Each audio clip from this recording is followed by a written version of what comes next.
Good evening, darling. Good evening, where I am at least. Let me get this other light on. Hello. Look at all my friends here together. Oh, my heart. Hello. So nice to Notice the see product you. placement in the back? I don't mind. There you go. Maybe I should wear it around my neck. Yes. That's cool. Okay. Hi, everybody. Hello. I would love to give an especially warm welcome to my friend Alexandra. This is the first time she's ever come to one of my shindigs, and this thing would not be happening without you.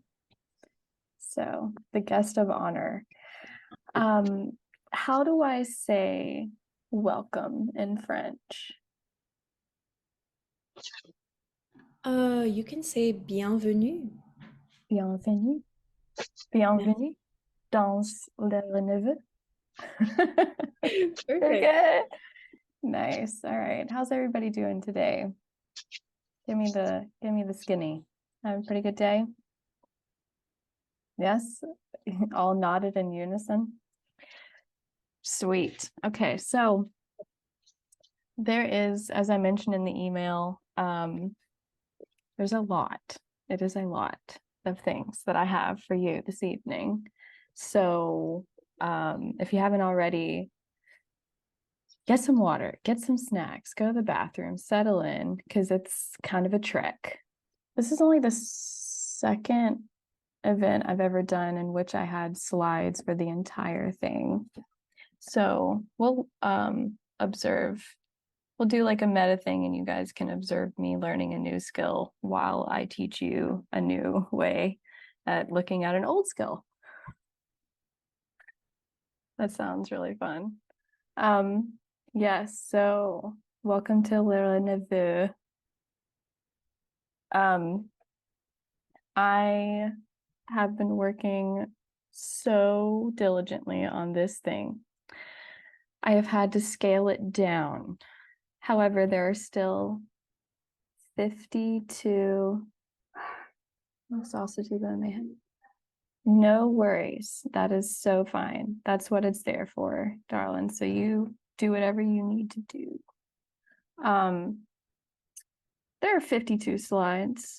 In my mind, that's a lot. Maybe it's not, but in my mind, it's a lot because it took a lot to make them. So, with that being said, a little preface, like I like to do. This is not, I want to tell you right out the gate, this is not a practical workshop or seminar, whatever the fuck I'm calling it. It is, per the title of the thing, it is in a way kind of similar in structure to Romancing the Work, in that I'm working with a framework, right? And inviting you into a new perspective, multiple new perspectives on writing. However, there is a dash here and there, practicality, and as always, there will be a talkback or Q&A part at the end where we can do, if you want, some hot seat style stuff, and we can make it more practical.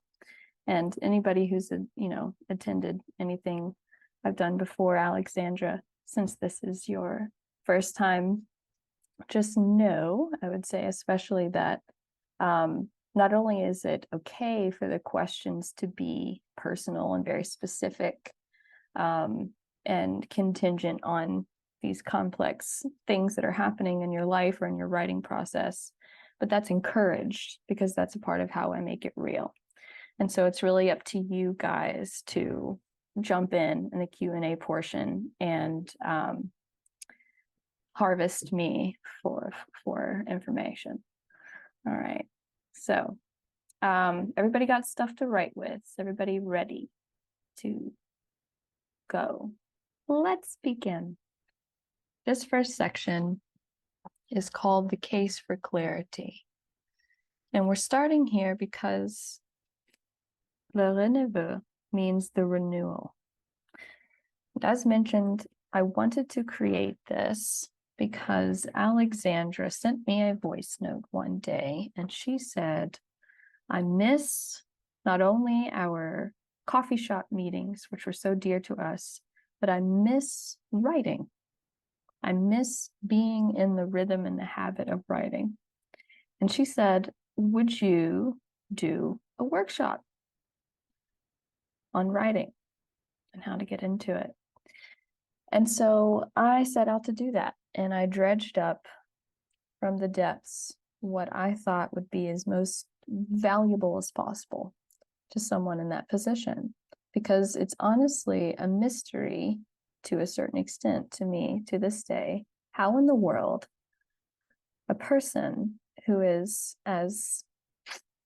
loves to pivot as me and gets bored so easily could have maintained with such regularity this one activity since I was about 6 or 7 years old. I have not gone longer than a month tops without putting pen to paper. How is that so?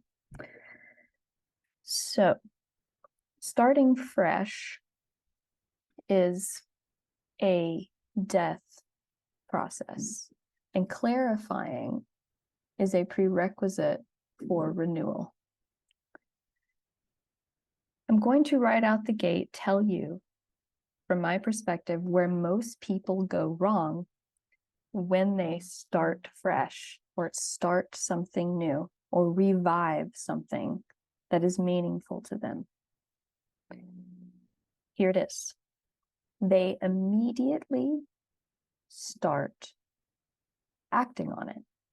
They immediately start implementing it. They immediately take action, or that is somewhere in the sequence, their first step. Now, what you see here is a quote, because this is me eating my words. If you saw on my Instagram stories, I posted that I had, for multiple days and on multiple occasions, scoured the internet looking for some semblance of what I wanted to talk about tonight, and I couldn't find it. And then last night, I was in the bathtub scrolling through Arena, which is a wonderful app if you've never heard of it. And out of nowhere, I come across this channel, as they're called on Arena, and it was all about art, the creation of art. And I was scrolling through the different blocks, and I came across a whole 5, 6 quotes and things that really did connect with what I'm saying. And so I put them here as a matter of, again, eating my words. And so you can read this quote. Again, you'll get a copy of the slide. But it's here for that reason. Across the board, and this is the driving force behind really everything that I want to say, not just in this seminar, but in everything that I do, I'm really saying the same thing a million different ways, and writing is certainly no exception, which is, do not separate writing, the process of writing, from life.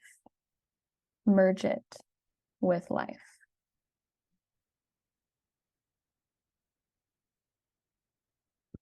I have a question, and all answers are accepted, and it's a bit of a hypothetical question, a rhetorical question either way. Is clarity a matter of embracing and accepting, or eliminating and releasing? What do you think? If anyone wants to say, there's no obligation.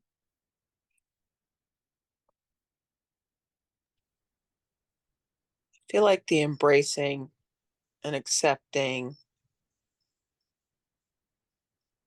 would be highlighted. And I think maybe it's possible just taking a stab at it, that the rest follows when you do that, um, would be my guess. But both of them sound quite lovely. Yeah, Either way.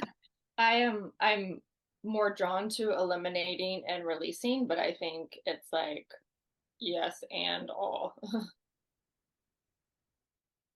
Excellent.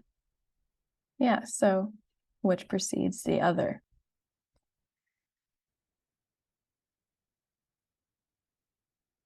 I'm going to try to harmonize my notes with this, but it might not always happen. So coming back to this idea of where most people go wrong, again and again, this happens in so many different ways with writing and all kinds of things. It is not that we ourselves are not enough. It's that we ourselves are not all. So when I talk about when you want to do something, you want to revive your relationship with writing, if you don't involve something beyond yourself, be it life or spirit, to guide and indicate when one desires change, the aperture, the focus on that thing contracts and narrows towards the thing that one wants or one wants to change. When in all actuality, we should open and allow the forces that are bigger than us to help usher in that change. In other words, the aperture should expand. So we make of ourselves an arrow hurtling towards the thing, or plodding towards the thing, navigating towards the thing that we want. After that moment of deciding that we want to change, or we want to commit to something, when we should really make of ourselves a basin. In other words, if something is not sticking to the degree that you want it to stick, and we'll get more into that in the third portion, there is a good chance that there is a resistance to the fact that we cannot, with our, physical, conceptual selves alone, clear or clarify what needs to be transformed or destroyed in order to make space for something new. So, and if it doesn't fail, for people who are might as right, and I forge ahead, and I do what I sit down regardless of how I feel, if it doesn't fail in that sense, then there's a trauma that's a natural consequence from that, a distance from the self, confusion around the relationship between the self and the activity that one's doing, illusion around the relationship and the activity that one's doing, occurs as a consequence of going with what I'm positing is the natural flow of life. So, we're talking about creation. And so over these next few slides, I'm going to be making some connections to the very real act of creation, the way that, we all got here. And that we don't begin with action, with germination, with a generative force. We begin with an open space. The phallic phase, right, where you are starting to gain momentum, you have direction, you feel the movement, right? You know which way to go and you can act on it, does not come first. This is why so many habits fail. I'll put this over here. You've got to start with an opening and an inviting of forces, however you want to name them or keep them unnamed. This is what I mean by it's not that we are not enough, it's that we are not all. And when it comes to transformation, oftentimes it's not successful because we're relying on this conceptual, very hyper materialized, idealized concept of ourself, most of which is rooted in the past, to try to enact change. So again, this phallic phase where you are taking action, right? You are literally without strain or effort doing the things that it is that you want to do. So in this case, writing more often, perhaps. This comes in once the direction has been received. The word direction here is not, I'm not trying to reduce it into this very instructional kind of verbal recognition, right? Direction can mean so many things. It can mean research. It can mean changing the environment. What I mean very directly is a very clear idea of what to do or how to position oneself internally or externally. This comes in once that has been received. So in order to receive how to proceed, you have to open when you want to change something, when you want to begin something new. I have here the self-cleaning organ. I hope I am drawing a clear connection here. This organ is designed to grant the new entrance and the shedding of the old safe passage, right? So that is naturally where one would begin.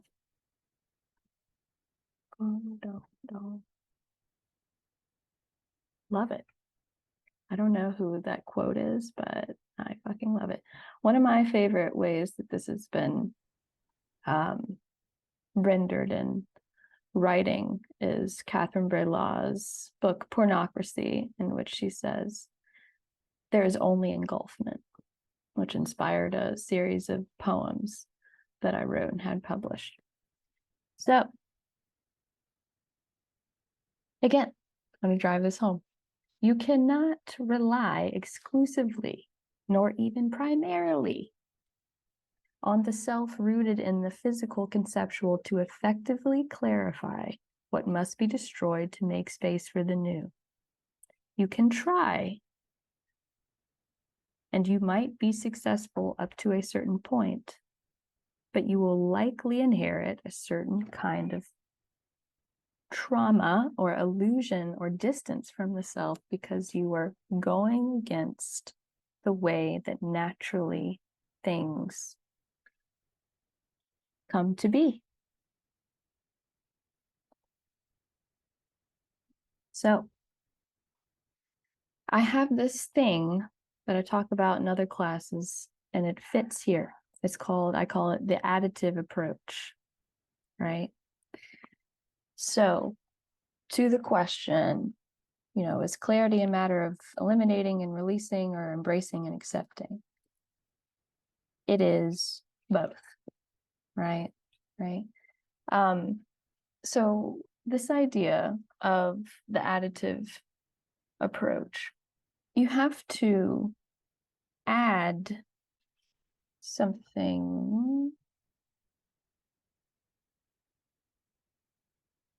This genius is only found in the balls. Pain is about time, space, and balls.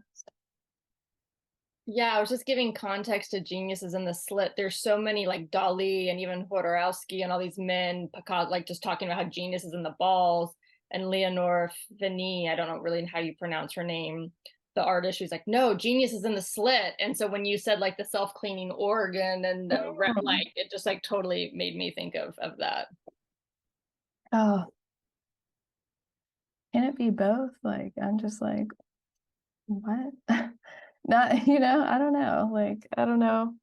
My mind's reeling in terms of my own personal definition of what genius is. But so we have this idea of things needing to be clarified in order to make space, right? My approach to this is to add something to your life. Doesn't much matter what it is. It only matters that it matters more to you. It can be the smallest thing. It can be, I really love chocolate, so I'm going to eat a piece of chocolate every day, right? As long as you care about that thing that you are adding more and you know it than the thing that you're trying to let go of. If you do that, eventually the thing that you're trying to let go of will dissolve. In other words, add and let dissolve. Don't take things away. This includes, things that happen inside of you. Don't try to delete them or take them away, because I assure you that space will be filled with something else that is resonant with what it is that you're trying to take away, right? So, what needs to be clarified will be clarified by forces larger than the self. This is why I am imploring you to involve forces beyond yourself to help you with the clarification process. If what it is that you are desiring is to begin again with writing, for example, do not rely on yourself exclusively or the self that you know yourself to be. The way to allow this process to happen in alignment with the natural flow of life is to deepen the connection to one's self and begin to self-source more, here's the add, of what one is seeking to obtain through lesser means with something of greater significance and value, which implies more truth or resonance and harmony with the reality of the original desire. This is all a matter of opening. This all falls under that category, right? So we're not pushing ourselves, we're not inserting ourselves into new activities, right? Okay. Individuality is the path to spiritualization, right? This is a writing workshop. Why is she mentioning that? The path of spiritualization requires and inherently includes creation. And all art forms, I'm going to repeat this a couple times throughout the rest of this class, all art forms are inherently spiritual. Transformation is an exchange, right? So think about alchemy, for example, and what a solvent does, and likening that with clarifying. So with this additive approach, essentially what I'm asking you to consider is solving for X. What is an X? Meaning, What are you exchanging? What are you going to allow to be dissolved in exchange for something that you can self-source, right? And it's very important that whatever it is that you add to this process is something that does not depend on another person or ideally anything but you to provide. Transformation is also a process. And we're going to talk about habit in a second, of which we do not have complete control.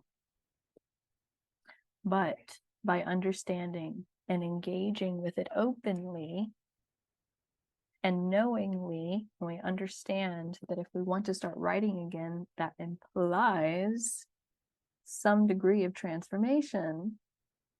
Or if we want to change the rhythm or the relationship that we have with writing, that requires some degree of transformation. If we know that we can be held and feel at home, yet carried within the process, similar to how we felt when we were in the what? In the womb. That's right. So we got the penis, the vagina. Now we're in the womb. Following me? Okay. I mean, how can we talk about, right, okay. So this word habit. Interesting. All the words that I felt compelled to look up the etymology had an old French connection with, which I thought was exquisite. Habits are what essentially, what we consist of. What we consist of. Again, I'm making a case for a poetic and comprehensive web-like understanding of these things that have been overly reduced and overly intellectualized, overly conceptualized. This ain't nothing new. It's how you got here.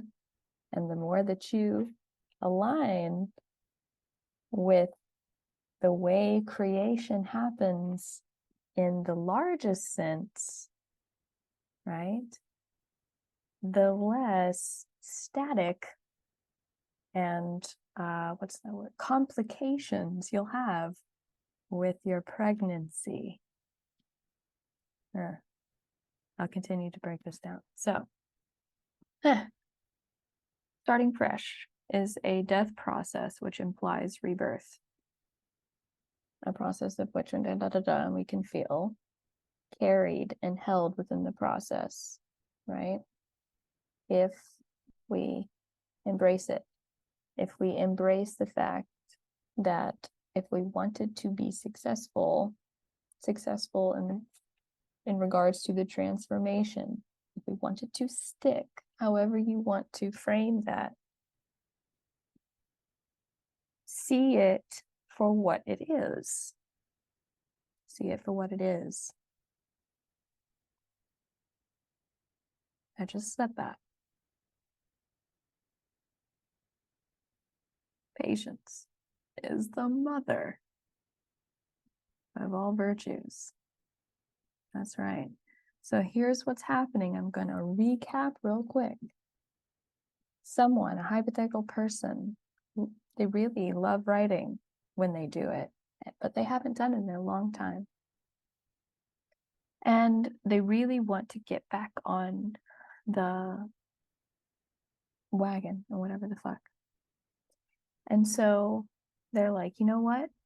Every Wednesday, no matter what, I'm going to sit down and I'm going to write. Every morning, I'm going to do my morning pages from the artist's way. No matter what I feel like, I'm going to make myself do it. I'm going to take action and I'm going to keep taking action. Now, you ever wonder why that doesn't work? Now, on the other hand, there are people who, by nature, are very structured. They're very formulaic. They're very measured. They like things to be like that. And they're writers. None of y'all are like that. Else you wouldn't be here. Because you'd literally just be doing that because that's who you are. But why do you think that by trying to be more like that, it's going to create a sustainable relationship with writing? That's one thing that's got to be clarified. For sure. Okay. So patience really is the mother of all virtues. What I am really trying to get at here is the same in so many other things that I teach, whether it's writing related or not. The goal and the truth is to find yourself doing the thing. It is not to make yourself do the thing. It is not to convince yourself to do the thing. It is not to rally yourself, persuade yourself, trick yourself, tip and trick yourself, article yourself, podcast yourself into doing the thing. Because guess what? If you think that you have been successful at transforming yourself into a person who's doing the thing as precisely as possible, the way and how often you'd like to do it, you're lying to yourself. And that creates further distance from yourself, which perpetuates the cycle. So, how to begin? Pretend that you know nothing of writing. Often. Make this a little game, especially when it appears in your mind. Be open, curious, and hold the pose in a light, playful position. The truth is to find yourself in writing. What could be born from this state of being? A few more things before we move on. I really just want to drive this point home, so I'm going to say things I didn't say. When people want something to be more permanent in their lives, to be more committed about something, more disciplined, they think that obtaining that means to first commit, to become more structured, harden, get on the straight and narrow, right? But this is backwards. I am literally here to tell you from my perspective, this is completely backwards. This is the utter and opposite thing that one should do if one truly wants to change something or be more devoted or committed or disciplined about something, which one does not feel they are presently. Okay. Where to find it and how to keep it, what matters and why it motivates. I made up a word. It's called mattervates. And so what mattervates is constantly changing. Constantly. Even if you're a very structured person and you're not here and you're watching this one day, it is. So where to find it? At the base of your desire. It is really quite simple. What actually motivates you to write won't be one thing, but typically there will be one thing that outweighs the others for a time. In other words, in phases or cycles, right? Okay. Here's an interesting tweet that I found in which this person says, sitting down and trying to write the articles I keep fantasizing about writing. And this person says, I heard this author say, you have to figure out what makes you do the things you want to have done.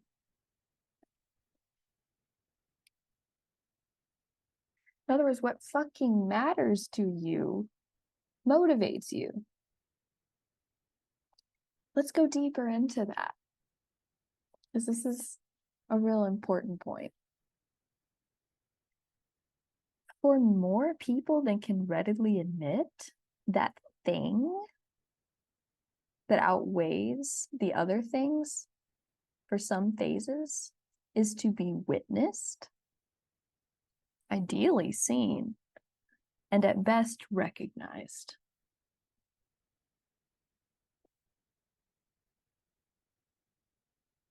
Where to find it? Hiding behind your fears, insecurities, and shame around being seen. Oh, nyoka, what about Emily Dickinson, for example? Well, here's the thing. No matter what, an audience is still required. The audience is still there. Even a perceived or imagined audience is still an audience. In Emily Dickinson's case, perhaps you could say that even God was her audience. She wanted to be witnessed by God. I would like to invite you into my personal interpretation and understanding of the word audience. An audience of parts of self, because we are multidimensional beings. An audience as etheric ambiance. Let's look at, I was supposed to put the slide with the etymology of audience, but we'll get there.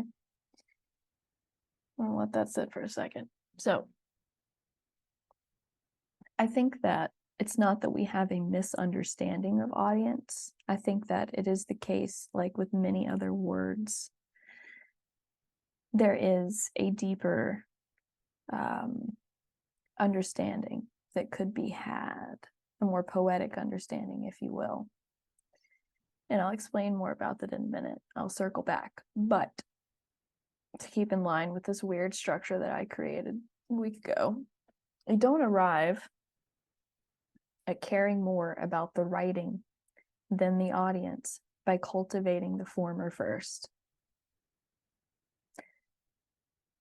I do realize that this goes against at least the majority of writing advice that I myself have come into contact with, right?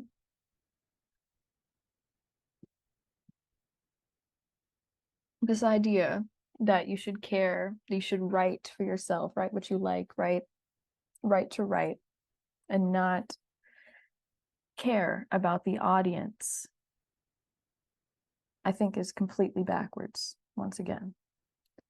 So I have this other approach to things in life, in and outside of writing. It's called the backdoor approach. And it's a process of reverse engineering things.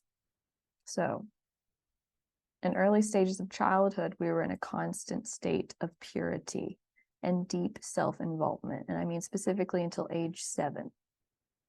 Okay. By age 8, the presence of the other enters, and we are thus initiated into the maturation process of taking others as an extension of self. This is inescapable. Okay, this is what every human being has to go through once they reach the age of 8. This is the way, in my perspective, that it is designed, made up another word. Okay? This is why I'm saying this. The foremost advice on consistency to me is backwards. You cannot engage with objective truth by striving primarily for objectivity. Bear with me on this, I'll relate it. Only through the vehicle of your subjective experience, because remember, individuality is the path of spiritualization. For it is subjective experience that inspires a person to even want to desire to engage with objective truth in the first place. Okay, so when I'm talking about objective truth, I'm likening that to the process, the writing process itself. You cannot engage with this process of writing and expect to apprehend it and understand it and build this relationship with it, with writing, this objective, writing, by striving primarily for the act or the practice of writing. Okay? It's only through the vehicle of your subjective experience. Because if you think about it, it is what happened to you subjectively that would even inspire you to strive for that in the first place. And you are, I think, yes, Vanessa. Hi, I'm lost. I got hung up on the last slide about the audience and kind of like flipping that. And I had like immediate like buck reaction to it because I just made me think of like Substack and like when the writers in Substack like ask their audience what they should write about. And I'm like, why would you do that? Like, wouldn't you do your thing, find people who are into it, and then read it like that? The whole audience thing has me thrown. So maybe we can just backtrack a little bit to connect these two slides. Yeah, definitely. And I can spend longer on that too at the end. But for now, I'll say, so let's go back to that for a second. I don't know if I know how to do that. No. So unfortunately, my technical capabilities don't allow for that. But so when I say audience, I'm really not exclusively talking about what we have come to know as audience, which is a readership, a viewership. The word audience, which comes from the Latin, I think, aud something, which means to hear, I'm talking about, this is what I'm saying, an etheric ambiance, an audience of parts. Your writing requires an other for it to be nourished. So a perceived or imagined audience that could include, for example, your spirit guides, aspects of yourself, personas that you have are an audience. And you and every single person who is drawn to producing creative works requires an other, an audience. So think of ambiance, think of audience, a field of the other that is attached to their relationship with writing, right? And it's constantly evolving. But this idea that,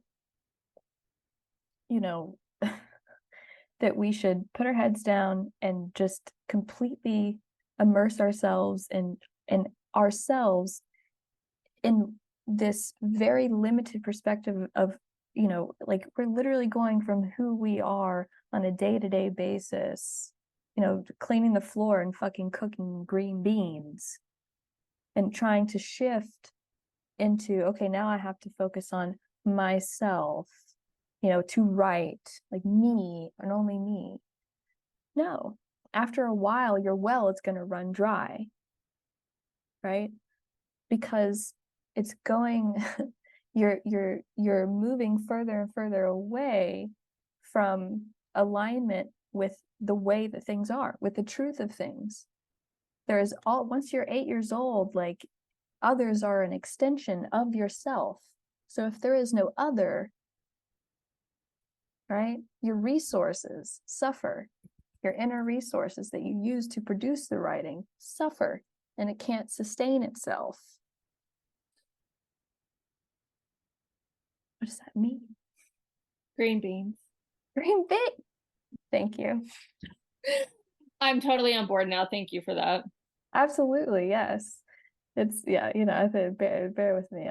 This is an extremely like trippy experience for me, because this is stuff that like I've never even thought about talking about for some reason. It's just so like, I don't know. It's like my private life, like, here you go.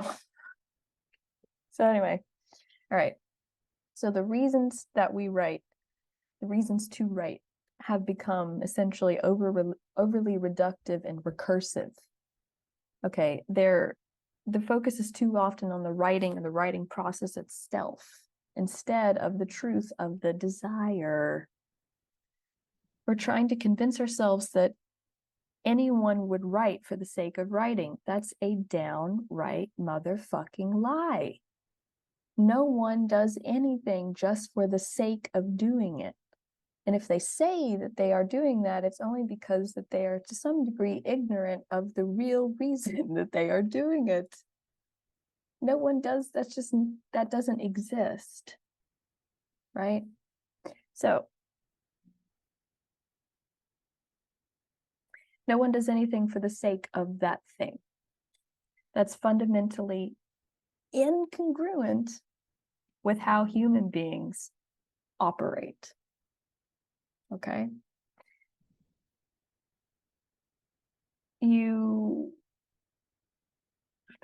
The focus does not have to be on the audience primarily. Audience. Okay?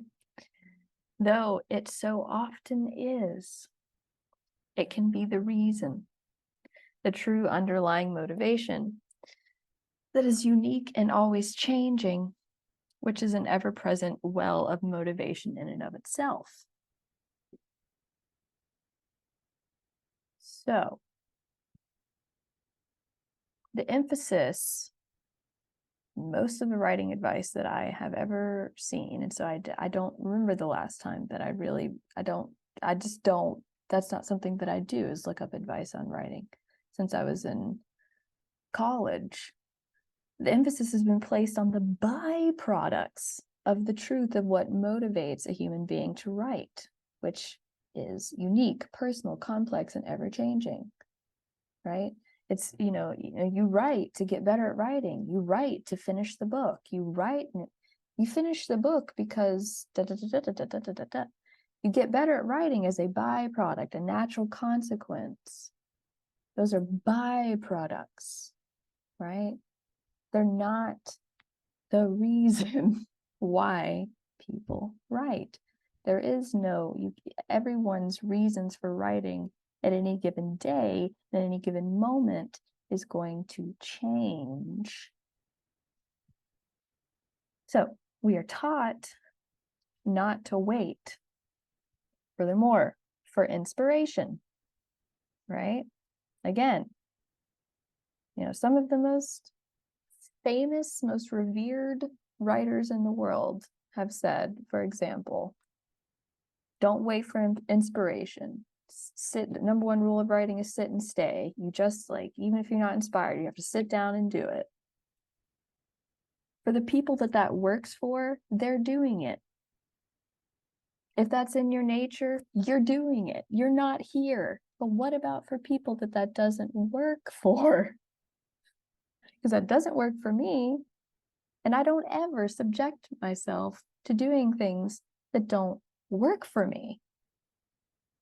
So, writing advice tells you not to do that because learning how to be in a regular rhythm of receiving inspiration is a matter of personal or spiritual development. And a lot of people don't feel qualified to teach a person about what it means to be in a regular rhythm of receiving inspiration. I am constantly inspired. I am never in short supply of inspiration. I have more inspiration than I know what to do with, than I have energy for. Inspiration is not the problem, right? Tried and true. Like I said, all art forms are inherently spiritual. Writing is an art form, therefore should not and effectively cannot be reduced to its technical, conceptual, or even abstract elements. Here is another quote that I discovered on Arena.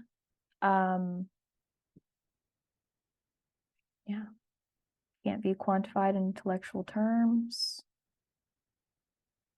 You can read it when I give you the slides. All right, bottom line of this section. Do not have to call yourself spiritual if you want to write. But you do have to be more and more deeply self-involved.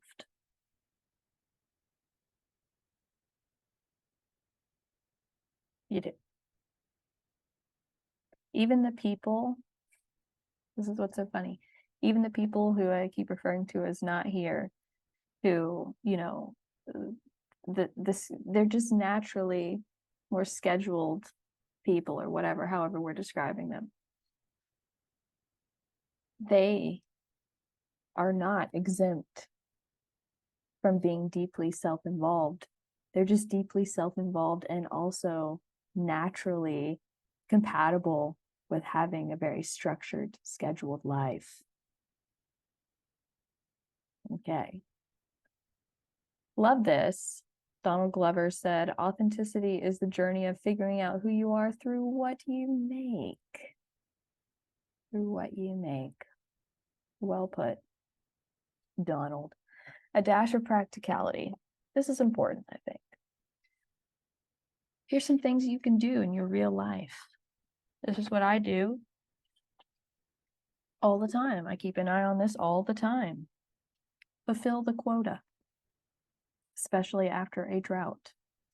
You have got to see enough of what fucking interests you if you want to write more often. You got to. You have got to become sufficiently satiated with stuff that interests you. And then satiate yourself enough. It's different for every person.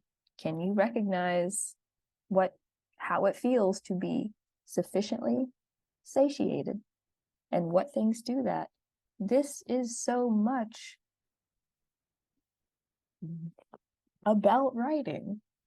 Has nothing to do with sitting down to write. Has nothing to do with the mechanical process or thinking about, you know. And then this. To construct an aura about your work or a work persona that is based on what interests you, which I'm likening to the embryonic sac. Because as you might recall, Q is loving this. Just like, yeah. If you recall, in Romancing the Work, I said romance needs a container. Okay. The same thing goes with your relationship with writing. And this is why I had the quote about authenticity before this. It's like, oh, am I being authentic if I have a persona? Really don't even get me started. Like, really don't even get me started. If you have a question about that, if that's still a question for you, or you want to hear my thoughts on it, ask me at the end. But Ask her. And develop a keener sense about what interests you beyond like or dislike. Develop the keenest, deepest, wiliest, most maniacal fucking sense for why you like things or why it interests you. Yes, let's definitely do that. It's important.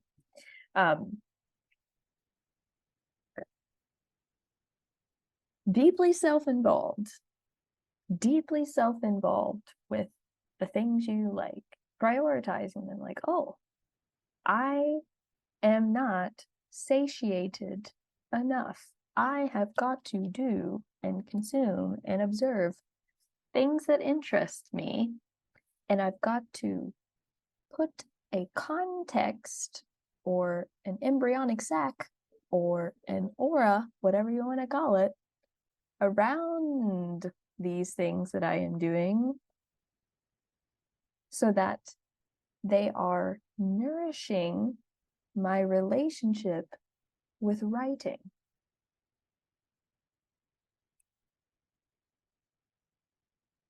We do not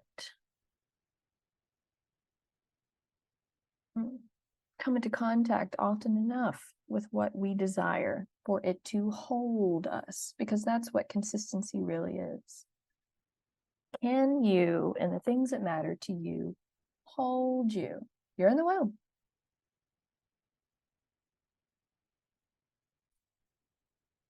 Right? Can it hold you? Can it carry you through all these subsequent transformations and the death and rebirth that happens each day? And oops, forgot about. Okay.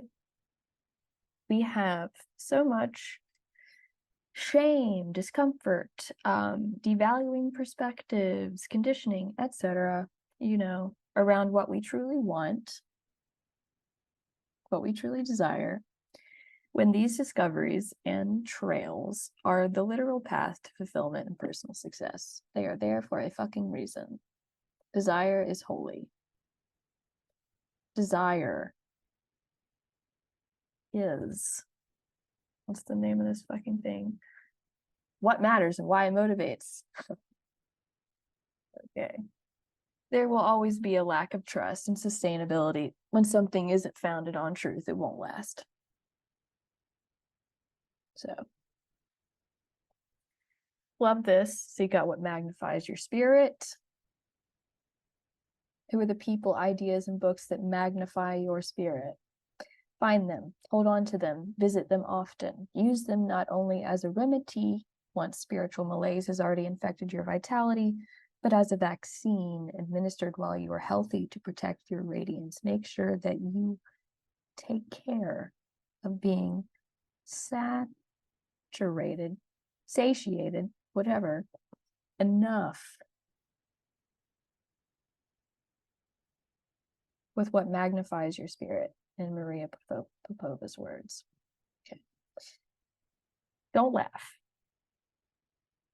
I drew this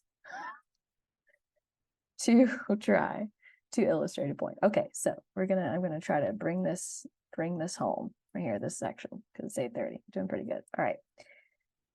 This is the artist. This is you, right? This is the artwork.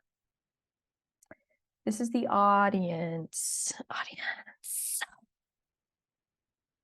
This is the context, or the aura, or the sack. Do you see how all of this works together? This one right here, in the left corner, the audience, this is where most people shoot themselves in their foot. This is the bulk of a lot of the work that I do with people one-on-one, is holding space for them and going through the process of the grand realization that they do, in fact, want to be seen, witnessed, recognized, etc., way more than they realize or want to admit. Now, this whole idea of being seen, witnessed, recognized, it doesn't always even mean by other people. A lot of times it means by yourself. But this is one that people, they play DJ and they turn this one way, way, way, way down. When this is a big part. Without this, the machine don't run. It don't run. This feeds this feeds this, and it's all. So I implore you to think about, explore, journal, what your fears, insecurities, where are you with this idea of being seen, with audience? What do these things mean to you? Because it's extremely important, if you're looking for something that is a consistency or a rhythm that feels natural for you, that feels good to you, that is satisfying to you. It is a requirement that you get clarity and get as honest as possible, not just once, but in an ongoing process of being as honest as possible with being witnessed, being seen, interfacing with the other. Last section. Truth shall set you free. Your writing requires an other, just like you.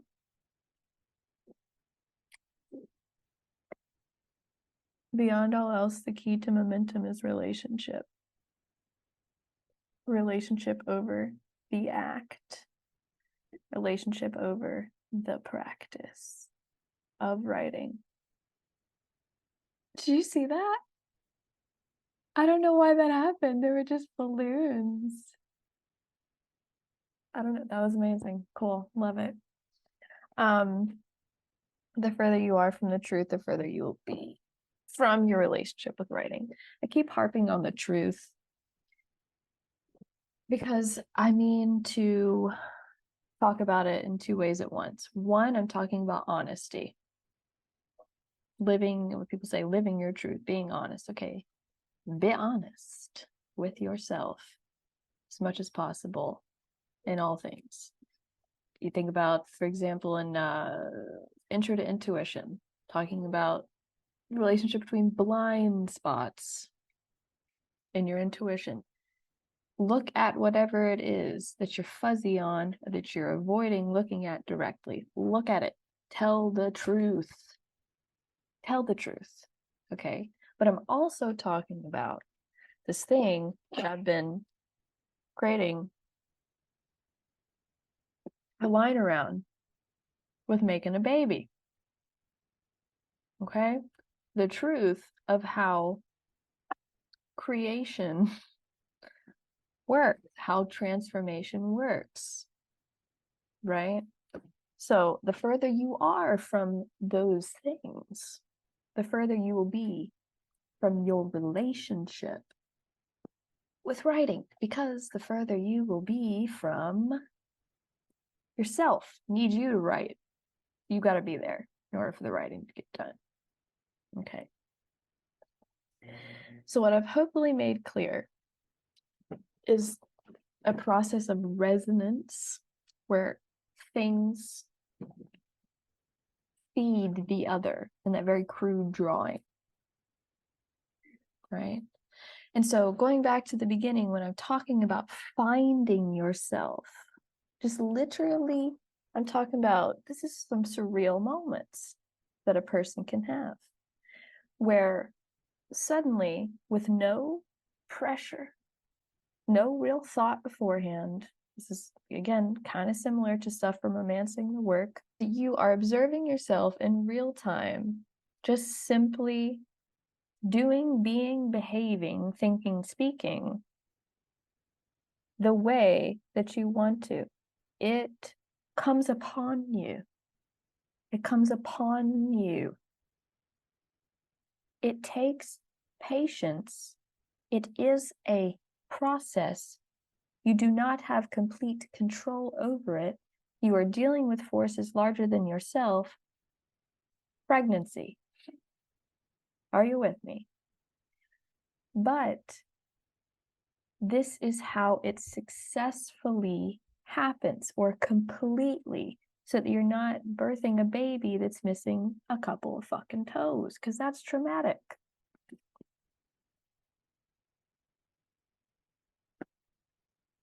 For everyone. For everyone.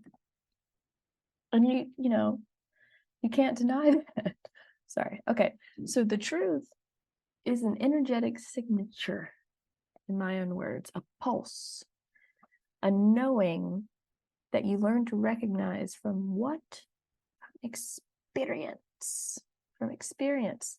Over time, especially when you have that context, when you have that sack, you know, and you understand, okay, no, I'm gonna start seeing if I can be just a wee dram bit more truthful and honest. And I know that the context for why I'm doing that is related to this transformational process that I desire to undergo to be more of the writer, or to have the kind of relationship with writing that I desire to have, right? And I know, because I've thought about some of my desires about why I'd even like my relationship to be that way, or why I'd like to have this certain particular kind of rhythm, or why I'd like to be this kind of writer, right? And I'm contextualizing all of this within this larger entity that is my relationship with writing.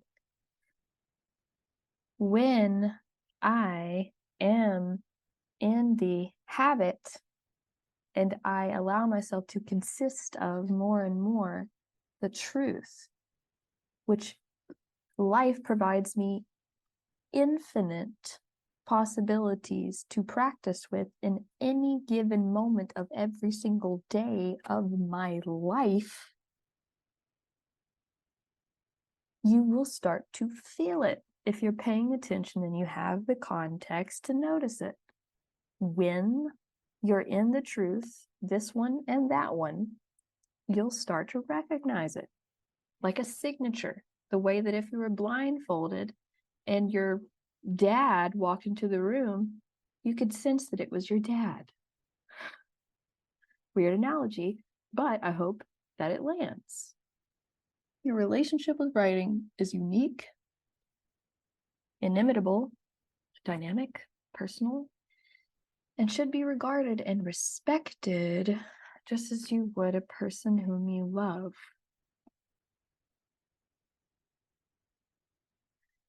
Honesty. I'm going to keep talking about this because that's what I put on the little slide that opened this section about the truth will set you free.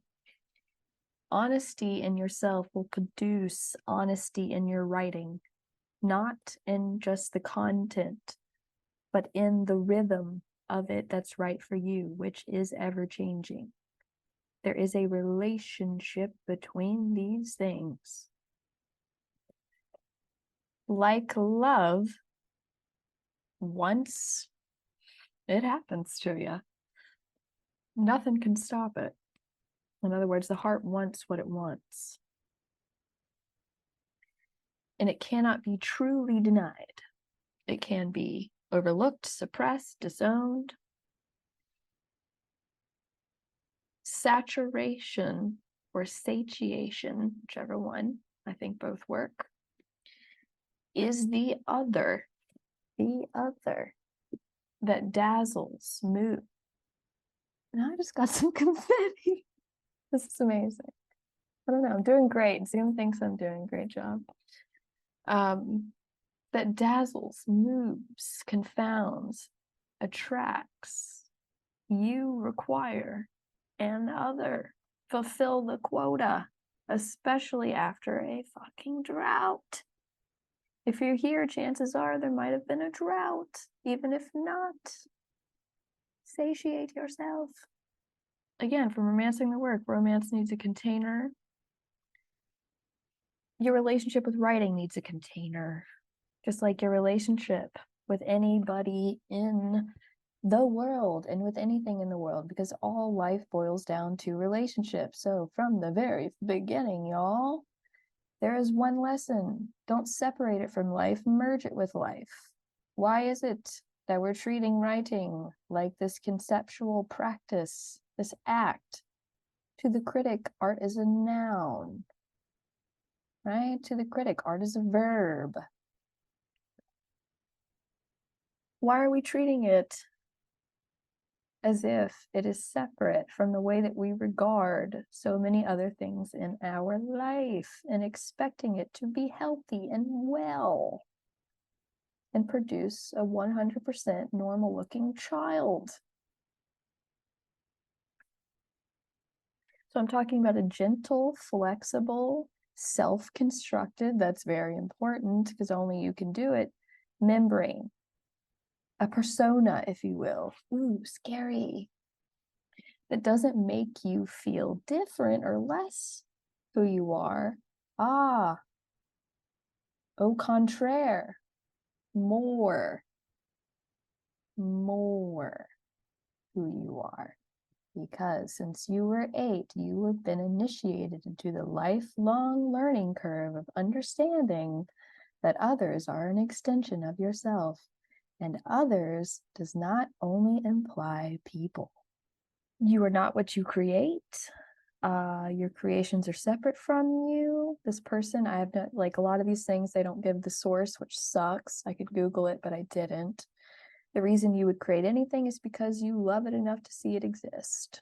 Why would you create anything you did not love enough to see exist? Can you imagine me in the bath with a glass of wine, having already written this part of the thing, coming across this little quote? I was tickled. So, some questions. But before you think too hard about these questions,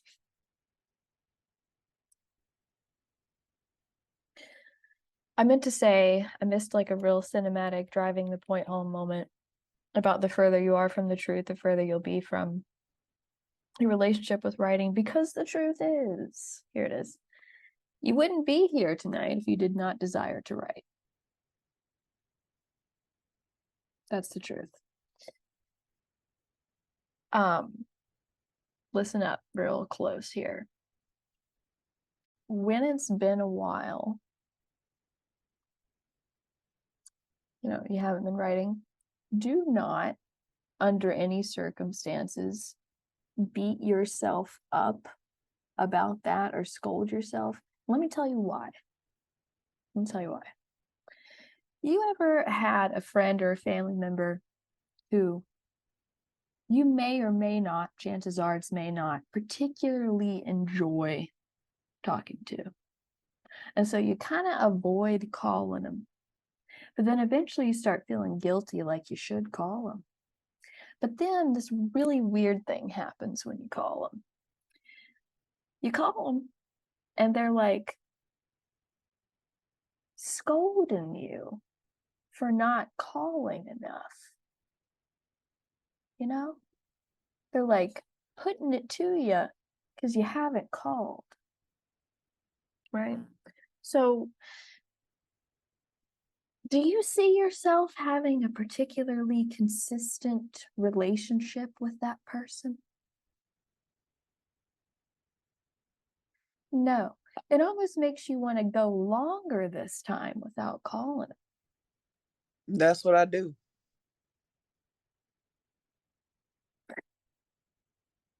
Okay. All right. Then you have these other people in your life who, it don't matter. You could have called them yesterday. You could have called them 2 years from now. Pick up the phone. Hey, it's like you're picking up where you left off. Now we're working with something. We've got flexibility. We've got openness, right? We've got room to grow, possibility, potential, right? So how would you go about creating more connection or deepening, transforming the connection that's already there? For example, with this person, if you need to look at it literally like that. If you thought to yourself, man, I really love talking to so-and-so. I want to talk or spend time with them more. How would you go about, considering the fact that you're dealing with a whole other person, Well, you might think about what you guys mutually enjoy, you might think about your interests, what you desire to talk about, things like this. I hope I'm painting a picture. Are you willing to, these are questions that are just, you'll get the slides. Are you willing to clarify anything? I used all of my options here. I bolded this, I italicized this, and I underlined this. Anything outside of your own judgments about the relationship. This is the real sacrifice. This is what I implore you to ask for help from forces beyond you, even if you think, I don't know, it's the fucking grass or something, like whether or not you believe me. The chances of you successfully getting to where you want to be are astrologically, I'm just kidding, higher if you involve forces outside yourself. Because in all actuality, in my opinion, that's the way that it should be done. Even if that force is life itself, if that's who you're calling on. But your idea of yourself is not all of yourself. So once again, it's not that you yourself alone are not enough. It's that who you think you are is not all. It's not all that you are, and it's not all that exists. So if you want a complete change and a whole ass baby, get the big stuff in there. And be willing to let go of all of the shit that you read on the Paris Review about how to keep that shit going. All them interviews, okay? All them podcasts. Be podcasting. But are you willing to clarify anything outside of your own judgments about the relationship? It's like someone trying to give you relationship advice about your romantic partner from the Paris Review. Why would you do that? Why would you do that? Okay, just ask it.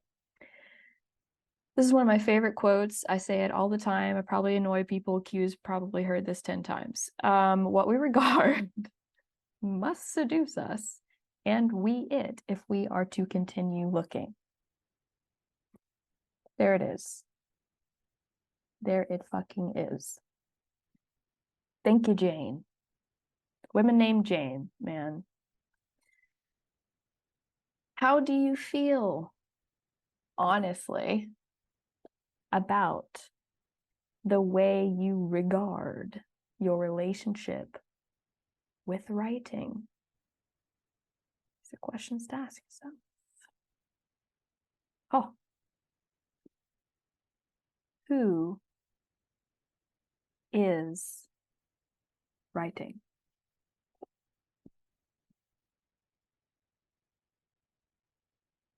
And Fiend. Yay! So one thing I do want to do, because I did have, like I said earlier, I had a very surreal moment when I first started talking, where I literally for a second felt like I was like reading my journal or something. I was like, whoa, I did not expect to feel that way. So real quick, I know it's almost 9. I really just want to very concisely go back to a central point in the beginning, in case it wasn't completely clear about the penis and the vagina.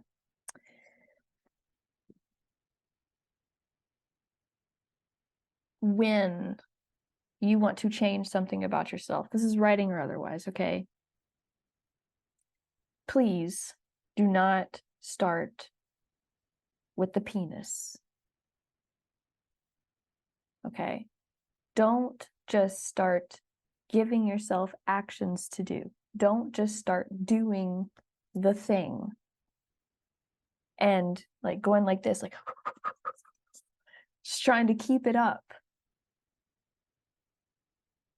It honestly, I pray to God it doesn't work, because if it does work, it's going to have detrimental consequences, especially with writing, which is why I'm mentioning this first. Okay? You've got to be patient. Okay? You've got to be patient with this process, right? So you're Alexandra, right? And you're like, man, I miss writing. I want to start writing more often. And it's as simple as that. Okay? Be the vagina. Okay. Be the vagina. What I mean to say is literally call in, announce, invite, command, whatever is your style, whatever forces that you are comfortable with that are bigger than you, the kind of forces that, for example, actually make people happen. that are not just organs, reproductive organs. These forces, okay? Make of yourself a basin. Be open to receiving the direction, which can come in any form, but it will always come with one thing. It will be 100% personal. So you have to be on the lookout for it, and you have got to trust it. And it'll likely, 99% of the time, come in little parts, little tiny parts, just like how babies are born. Like, it's not just, and it's a baby. Okay, first you get the eyes, and then, or whatever, the butthole, whatever comes first, okay? It's going to come in little parts. Patience is the mother of all virtues. Be patient. Don't be in a rush to try to fit yourself into the thing. Wait until you find yourself doing it. You will start to find yourself doing it. It's like, I'll give you a personal example real quick. I really wanted to start stretching more. I hadn't used my yoga mat in months, right? So I looked at it. This is literally what I do. This is what I do all the time. I looked at the yoga mat and I was like, man, I want to stretch more. And so I was like, yeah, okay, cool. This process is kind of just like, blah, blah, blah. I've done it so much. It's not like a cinematic, very like dramatic thing. It's just like kind of like a light that I turn on. But I'm like, okay, I will, right? I'm open, right? I'm open. And so a couple weeks later, I see Emery, my daughter, and she's like doing this weird motion with her legs. And so I get my mat out and I start copying her, right? Start copying her. And then the next day, she got the mat out and I start copying her. And then the next day, I got the mat out. And then I was like, oh, then I'm stretching. And now we're doing yoga together. And I've done it every day since then. What did I not do? Push or force myself to do it. I waited for the direction that can come in or outside of me in life, right? Because we're not separating it, before I started using my penis. Okay, that's it. All right. I know it's 9 o'clock, but I'm here to take any questions or make things more digestible. I have a question. Yes. At which point do you switch from big V energy to the big D energy? How do you know to transition?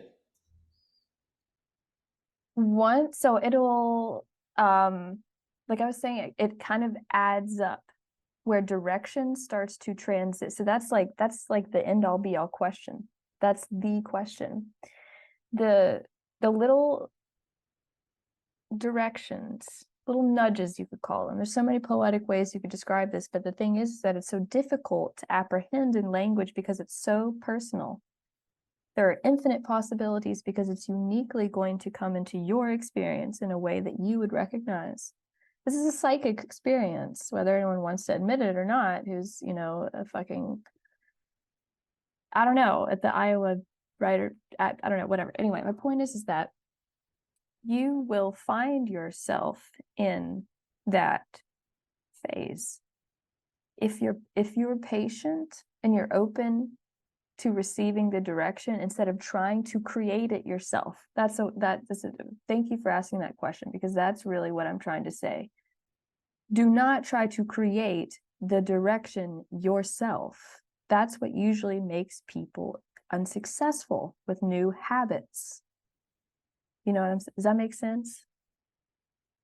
Yeah. I'm so glad you're here.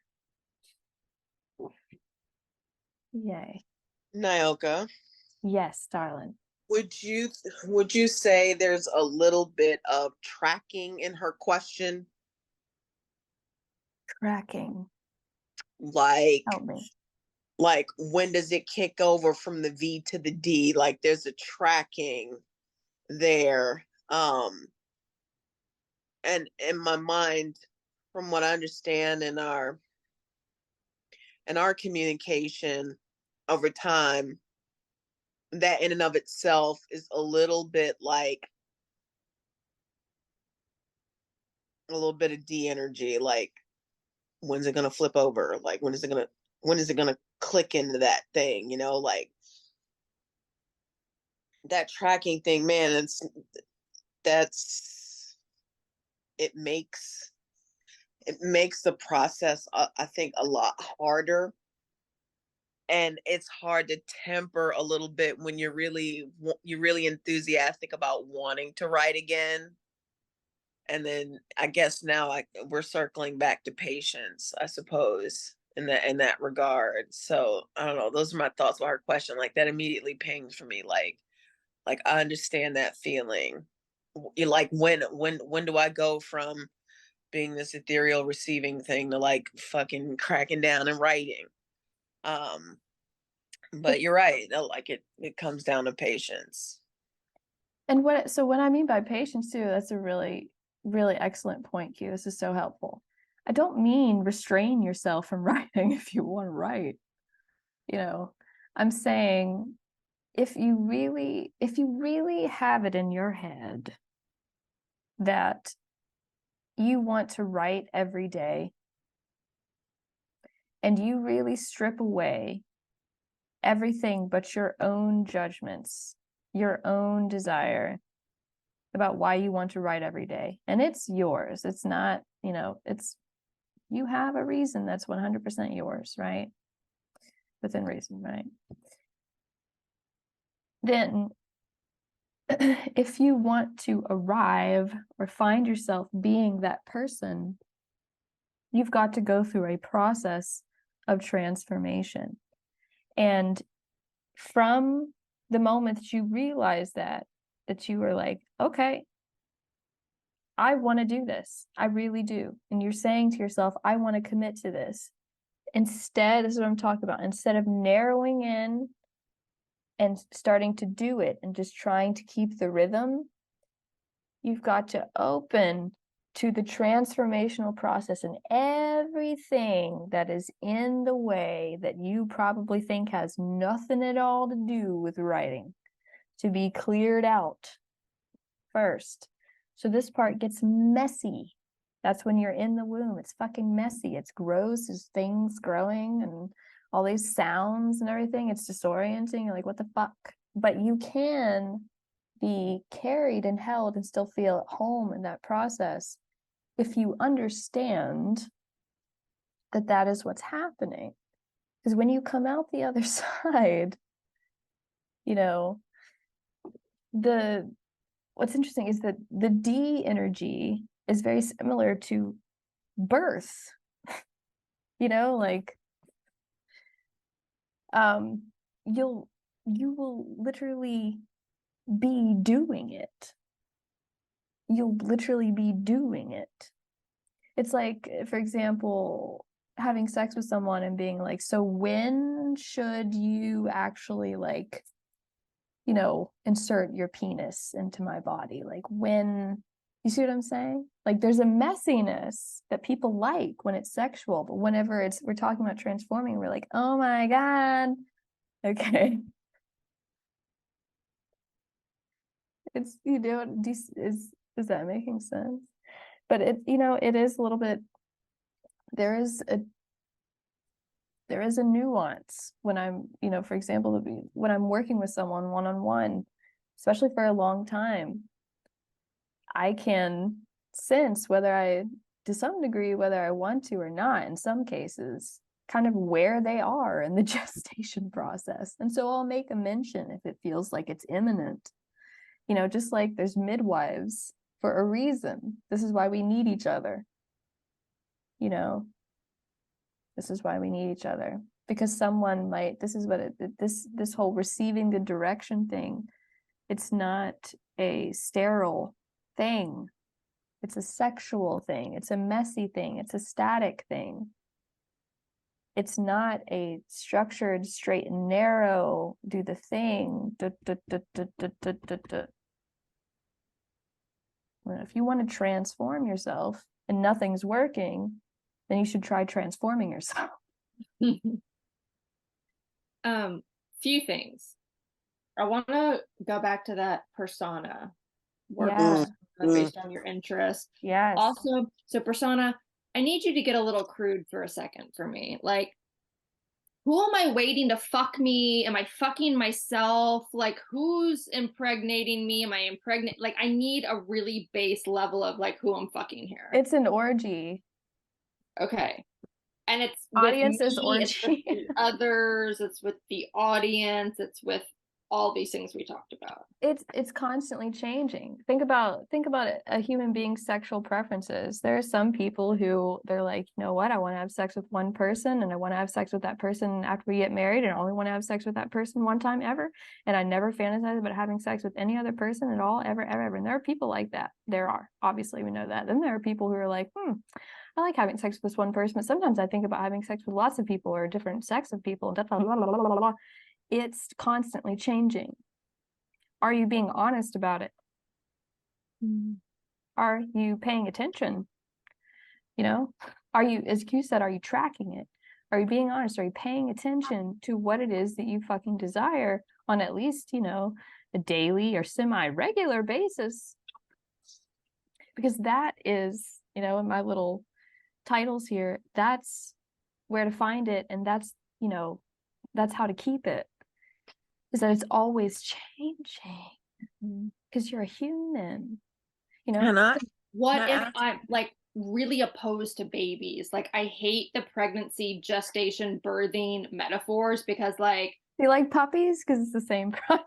Like, I really am like, I knew at a very early age, like, I'm never going to be a mom. I don't want it. I don't like it. I don't understand it. It is foreign. It is like, we're not simpatico like at all with this whole like birthing thing.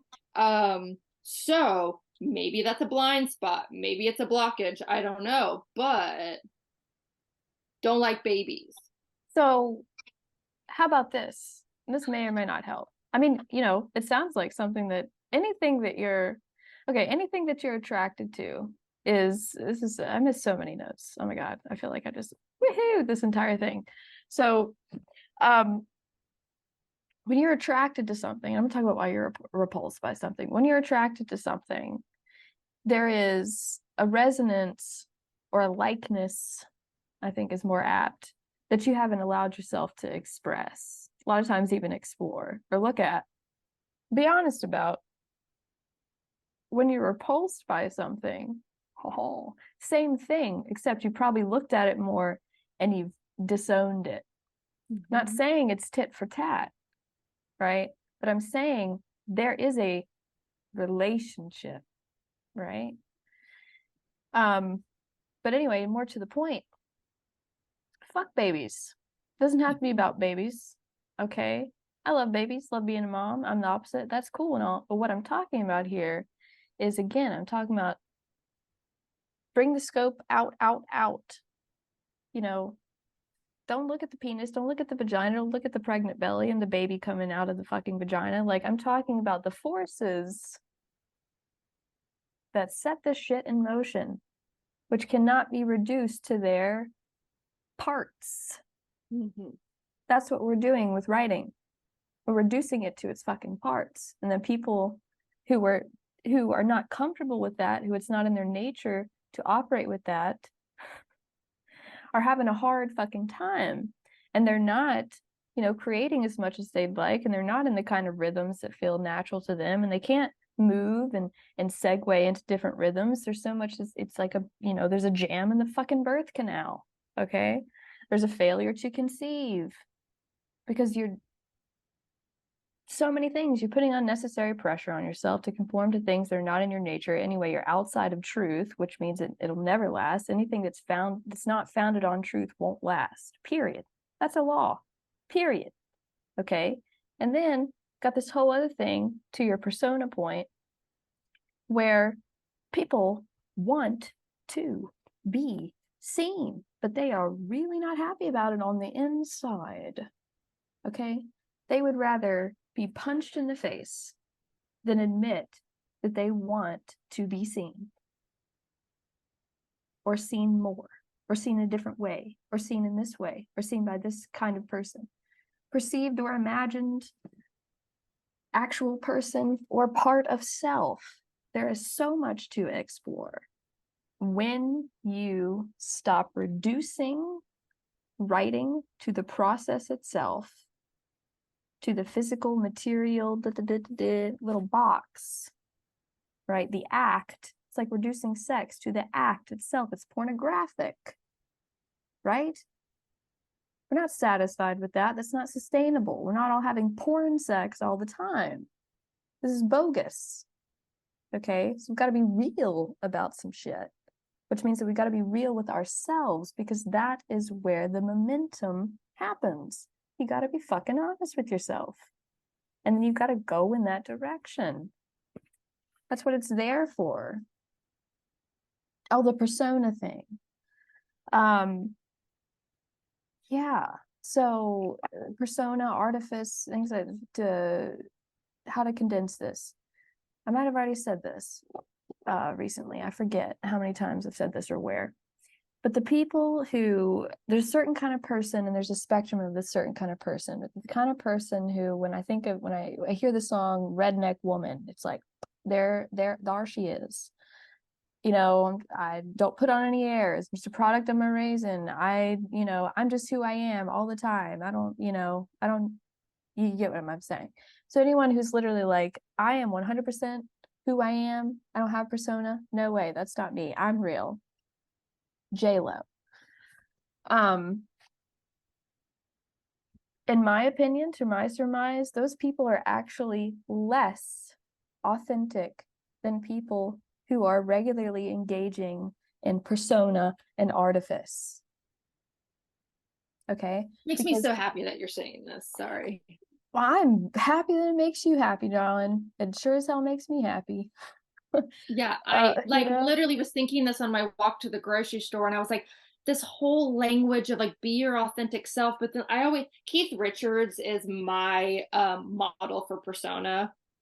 When I think of someone always in character, like Keith decided to be fucking Keith, and he's fucking always Keith. Like, you know what I mean? And so it's like, how do I be Keith Richards? Like, or like I always say, like I want to write like Rick Owens designs or something. Well, really, Michelle Lamy is more my vibe. But you know what I mean? Like, to me, there was something that was clicking that I think it actually might be more real to be this persona, to be in this performance than like I've always been 100% like myself. Like I'm very Vanessa, but Vanessa Sari is like a word that is thrown at me, like yada yada yada, but like that doesn't like really mean anything. Like I'm comfortable being myself, and I think like almost like to my detriment. I'm like, wait, I should have been performing this whole fucking time. Like, what am I doing? You know what I mean? Like, I don't know. So like I'm connecting to like what I've been thinking about to like what you're saying now. I don't know if it's the same, but it's coming together in my head.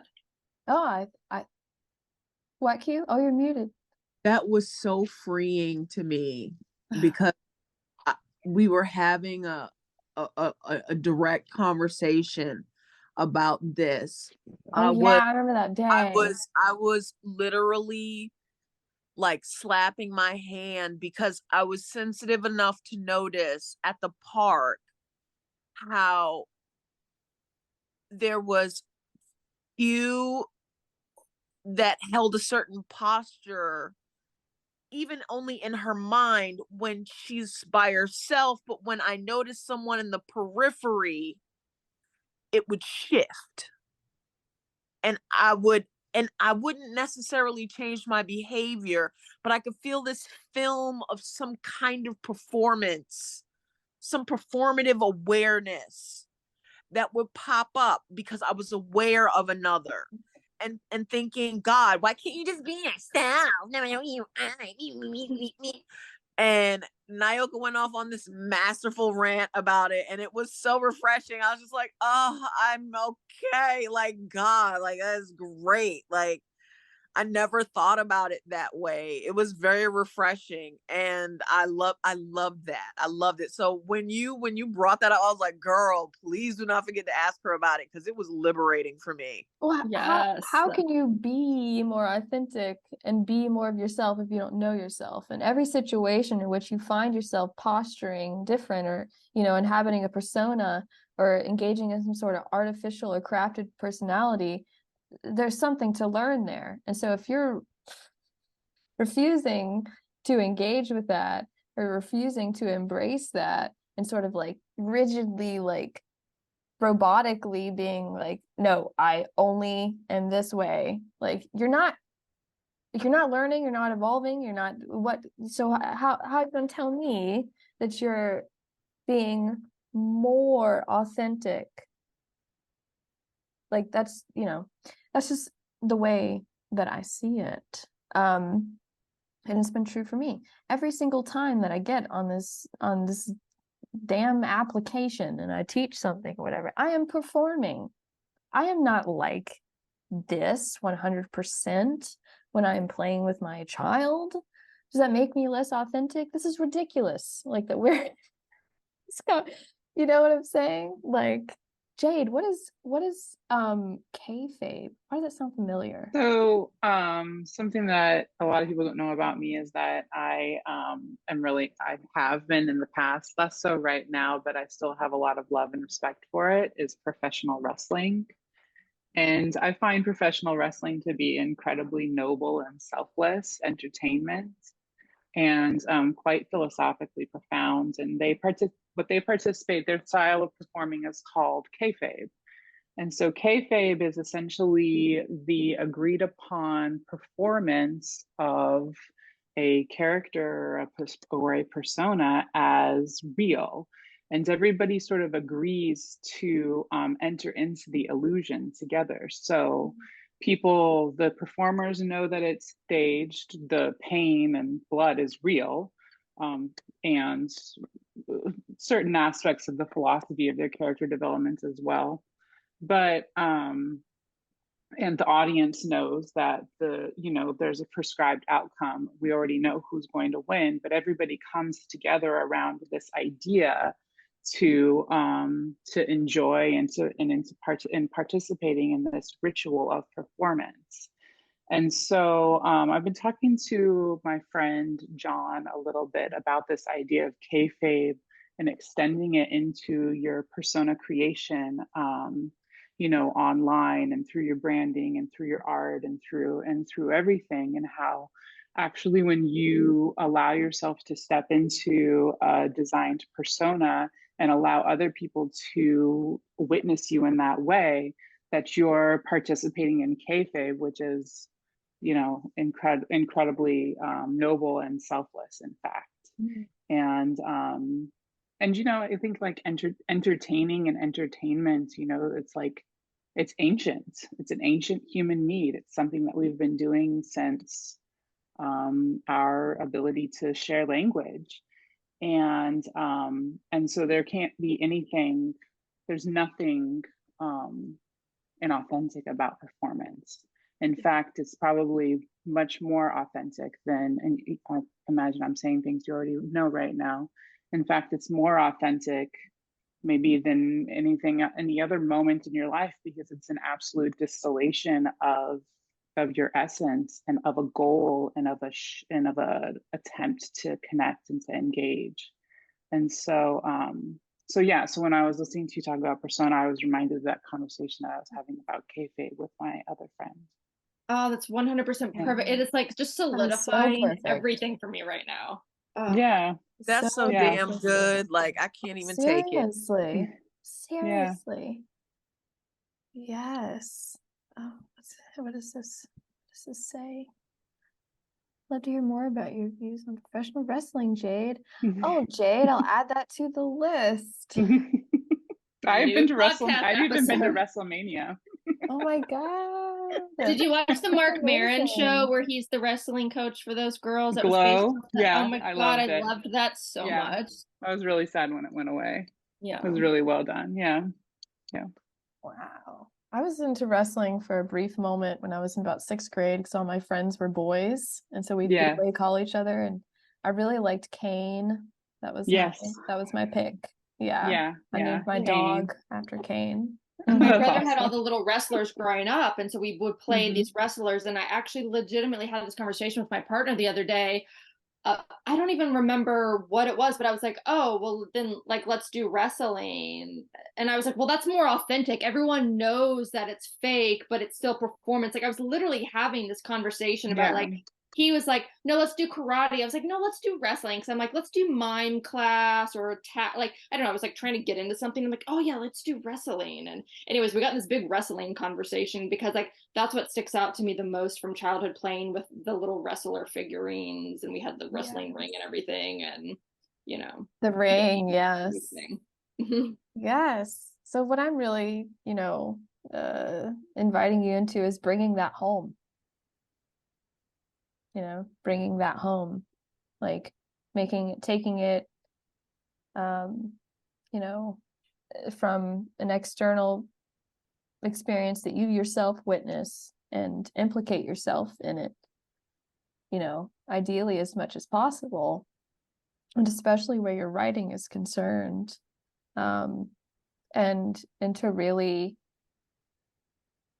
have a dialogue and as much honesty as you can muster about your relationship with being seen, with being witnessed in whatever way, because I guarantee you it's there. It is there. It's there. Yeah. Any other thoughts, questions? Thank you guys so much for going over. And thank you for being here with me. Oh, Lordy me. Okay. Does everybody have like 5 more minutes so I can tell you about the secret project real quick? Oh yeah. Yeah, all right. So yeah, that should just be a disclaimer on my website from now on. Event will probably go over time. So, I want to start, so how to live is seasonal. I'm going to run it every winter, until I get tired of doing it. But so far, nowhere near it. There's something else that I want to run alongside how to live every winter, until I get tired of it. And here is the basics of what I have so far. And I've been working on it since May. I want to curate a list of films, 7 in particular, okay? And invite people into a bi-weekly communal viewing. I don't think that there's a way, and I would not want to do this anyway because I have a giant projector thing, and so I want to watch it on my giant projector screen. But ideally, the thing is, we're going to have a designated date and time to watch each film in sequence. Along with the film is going to be this very nice ebook type thing that Stanley has agreed to help me design with his graphic design schooling. And it's going to have some, crafted little things by me to go with each of the films. And I'm toying with the idea of doing, each time I run it being a theme. And but here's the thing. I can't do this by myself, because here's the other thing that I want to go with it. I want there to be a menu. And I'm not a very culinary art is not really my forte. I would very much like there to be, to go along with the film, there to be this, this original recipe, and perhaps even a suggested drink pairing. I'm sitting here pretending like I already have not been waiting for a moment to ask Jade directly if she would help me with this. And so anyone who, I really, that's the main thing that I need help with. Yeah, I I mean, could send I me the list of movies, and I can definitely create a menu. Look, You know, I'm always cooking, I know, like I always literally cooking and always drinking. it's like you're literally the person that I've been like keeping this to It's myself for really months, sweet. like, Thank you. and It's really so, sweet. and I would give you, obviously I can't pay you up front, but I would give you a percentage of the profits that come from it. Okay, well, we'll see. We'll talk about it. Yes, we will. This makes me so happy. But that's the thing, you guys. Oh, I forgot the most important thing is that about 30 minutes after the film, there is the option to hop on a Zoom call with everybody who's participating and talk about it. I'll open with a little, some questions to get the conversation flowing and things like that. But just something to get us through the winter together, right? And expose you maybe to some films that you haven't seen that were particularly impactful for me. That's that thing. And then on that note, I had to cut so much of this. Like I scaled this down like disgustingly.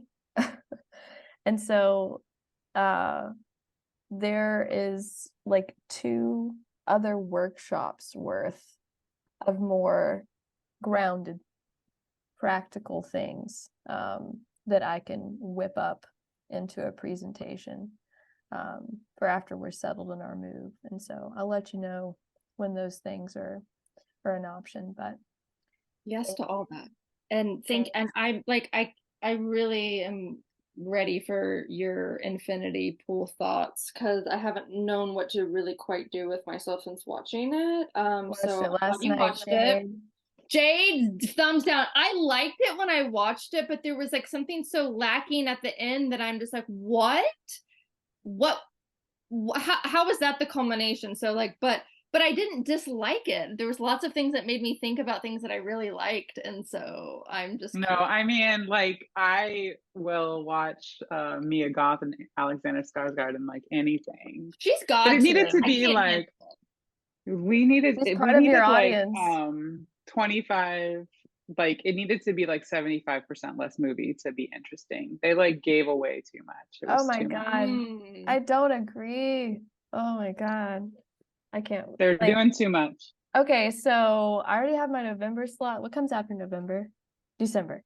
December, you, me, Jade, and Vanessa are doing the next Enter the Void thing for December. Are we gonna if you guys continue the want to. rap conversation, or are we doing We the can talk infinity about pool whatever we want. conversation? That's the thing. That's the whole point, is you can talk about whatever the fuck you want. There's Jay, no did you know agenda. that I was like so invested in y'all's conversation that you guys had? I was like I'm like It's listening like, to you guys please talk about all the let music, me and I was in. like jumping in there. I'm like, I got so much to say. I have like a Nelly and a spiritual anecdote, and like I had so much go. Oh God. That's Yeah. really Yes. sweet. Yeah. Yes. That's great. Thank you for watching that. That's nice. Yes. It That's was a good. treat. I hope you have a wonderful night. Thank you You're a so rock star. Thanks for bringing us the much. goods. Yes, thank you so much for being with me here this evening. I love It's good to see you guys. y'all. Bye. Bye.